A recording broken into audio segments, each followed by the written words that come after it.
The world can be a scary place sometimes. We've all heard ghost stories and tales of things that go bump in the night. But reality is often much more disturbing. People are strange. Nature is often stranger. Over the years, the two have combined to give us plenty of fodder to stoke the fires of our deepest fears.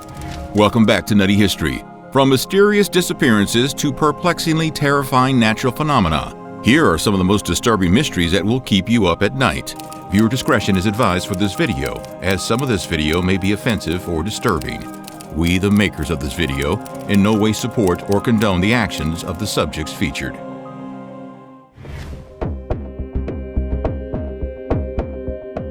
People can often be quite scary, but nature sometimes can be even scarier. If you want to have trouble sleeping at night, then think about all the giant rocks in our solar system, whipping past our pale blue dot, and the fact that we may be due for another cataclysmic comet or asteroid impact sometime soon. In 1908, something happened that could have been incredibly devastating. The Tunguska event saw 770 square miles of forest flattened by something. The most likely cause is an asteroid, but no impact crater has ever been found.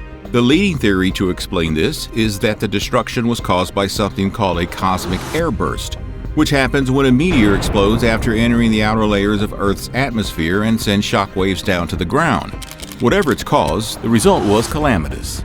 Estimates put the force of the explosion as more than 1,000 times that of the atomic bomb dropped on Hiroshima. Airwaves from the blast were detected as far away as the UK in Washington, D.C. Luckily, the Tunguska event occurred in a remote part of the Siberian wilderness. But what if the next one is Tokyo, or New York City, or Beijing? The devastation would be horrifying. The event eventually led to increased interest in asteroid impact avoidance strategies. But not much has been done in the way of actual technologies to make that happen. The more we've been looking up into the sky with more and more advanced tech, the more near misses we've been recording. Quite disturbing how close we've come to extinction. Yikes.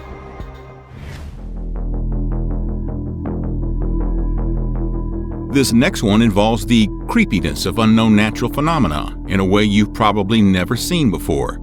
On February 1st, 1959, a team of 9 ski hikers were exploring the mountains in Russia.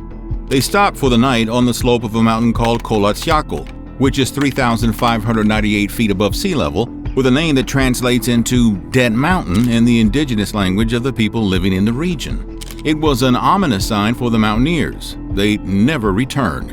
Almost a month later, a search party found the campsite and were baffled by what they saw. Their tent had been ripped open from the inside. All 9 were found in the nearby woods, some missing shoes, some without socks. They had many injuries that couldn't be explained, such as missing limbs, blunt force injuries, and another missing an eye. To top it off, their clothing seemed to be radioactive. Conspiracy theories swirled. Was there some sort of testing going on at the site? Was it the Russian equivalent of a Yeti? Unearthly presences? There were no ready answers, particularly because of the secretive nature of the Soviet Union at the time. One recently proposed theory gives the possible cause as coming from a phenomenon called infrasound, where the wind can interact with the topography of the land to create a slight humming noise that can induce a kind of psychosis, which could have led to a kind of fatal fighting among the members of the team. Another theory suggested it was simply an avalanche, yet there was no evidence that one had occurred when the search party found the site. After some research into the nature of avalanches, some have concluded that a very small, freak-of-nature type of avalanche with dense enough snow could have hit the party directly on their tent and then disappeared quite quickly. The group could have then cut themselves out of the tent and then died of hypothermia as they struggled towards the woods. Some things still don't add up though, and their mystery persists.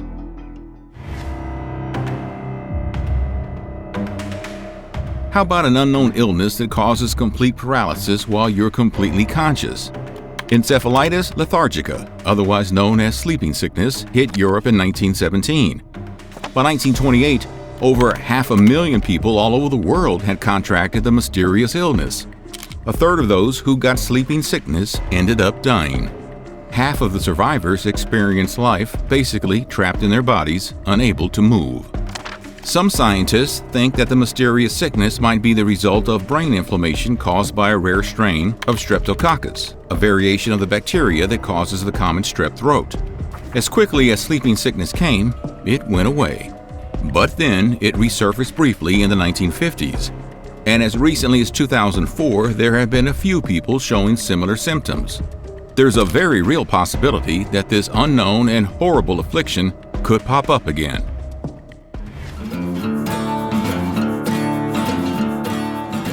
The Wild West was a, wild place. And it was crazy down in Mexico, too.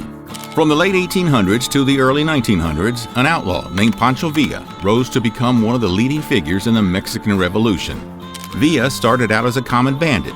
He was arrested for theft and assault in the Mexican state of Durango. Then he ended an officer's life and stole his horse. By the time the Mexican Revolution broke out in 1910, the then 32-year-old had experienced his fair share of violence, and the revolution ended up being a great fit for him. He became a respected and successful military leader and a key player in the revolution. He was even wanted by the U.S. for trying to invade New Mexico. By 1923, Villa had retired from military life and was living on a ranch in Chihuahua. He'd made a lot of enemies, though, and eventually it caught up to him. Some think on the orders of the then president, Álvaro Obregón. 3 years later, his remains were dug up by grave robbers who stole his head. No one knows what happened to Pancho's head. Some speculate that it was stolen by a Swedish-American named Emil Louis Holmdahl, who had joined the U.S. Army and was part of a team trying to capture Pancho as retribution for his unsuccessful invasion of New Mexico. Holmdahl reportedly had connections to Yale University's infamous Skull and Bones secret society, so some have speculated that the head of the bandit-turned-general is in the society's possession.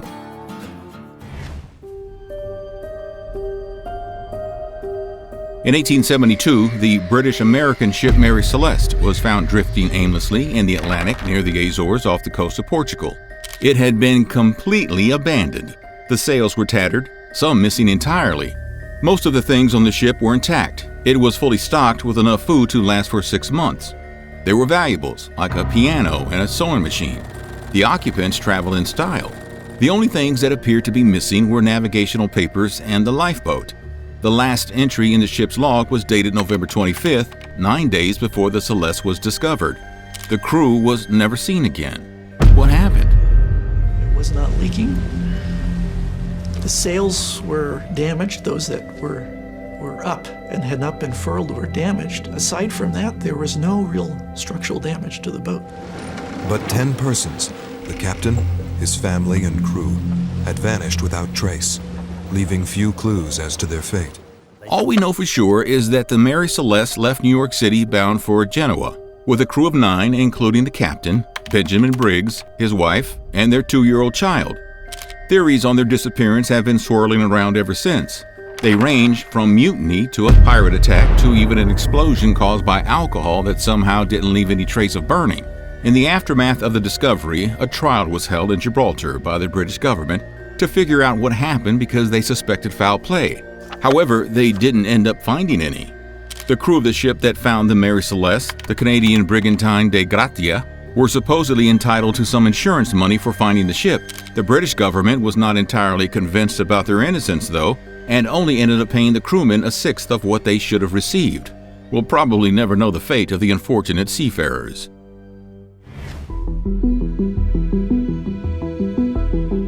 Ilkley Moor is a sweeping, rolling landscape in Yorkshire with a long history. There are stone carvings dating back to the Bronze Age, and a stone circle called 12 Apostles is believed to be more than 1,000 years older than Stonehenge. And there might be aliens there too. Back in 1987, a retired policeman named Philip Spencer was going for a walk through the moor to visit his father-in-law when he saw a long-armed creature that was not of this earth. The creature began waving its arms at him as if to tell him not to come near. Spencer had a camera on him and managed to snap a photo of the unidentified waving life form before it ran away. The photo is grainy and hard to make out, plus it was quite foggy on the moor that day. However, the picture does look like some sort of long-armed alien. The photo has been analyzed hundreds of times by experts who say that it hasn't been photoshopped or anything, and that it doesn't resemble any local wildlife. After the creature ran off, Spencer claims he saw some sort of domed ship that zipped off into the distance. To make things even weirder, when he arrived at his father-in-law's house, Spencer's watch was apparently 1 hour behind local time. leading him to think that he might have been abducted. What other disturbing mysteries do you want to know about? Let us know in the comments, and don't forget to like and subscribe for more Nutty History.